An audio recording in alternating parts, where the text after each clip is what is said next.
جیسا کہ میں نے آپ کو گزشتہ حدیث کے اندر بتایا تھا کہ جو صحبت ہے بے شعوری اور لاشعوری طور پر انسان اس کا اثر قبول کرتا ہے۔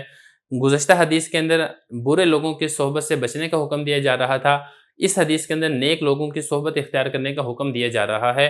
جب آپ اچھے اور نیک لوگوں کی صحبت کے اندر بیٹھیں گے تو اس کی جو اچھائی اور نیکی ہے اس کا اثر بھی لاشعوری اور فطری طور پر آپ کے اندر منتقل ہو جائے گا۔ اگر آپ نمازیوں کی صحبت میں بیٹھیں گے، آہستہ آہستہ آپ بھی نمازی بن جائیں گے۔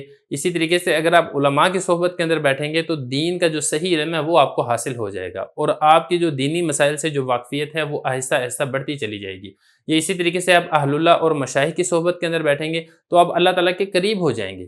اللہ تعالیٰ سے اور آپ کے درمیان جو حجابات ہیں آہستہ آہستہ یہ مرتفع ہونا شروع ہو جائیں گے، اٹھنا شروع ہو جائیں گے۔ تو اس لیے جو نیک صحبت ہے، جو اچھے اور صحیح عقیدہ والے لوگ ہیں، ان کی آپ ہم نشینی اختیار کریں، ان کو اپنے مشوروں کے اندر لیں، اور ان کے ساتھ آپ اٹھنا بیٹھنا رکھیں گے تو آپ لاشعوری اور غیر شعوری طور پر آپ بھی آہستہ آہستہ نیک ہونا شروع ہو جائیں گے۔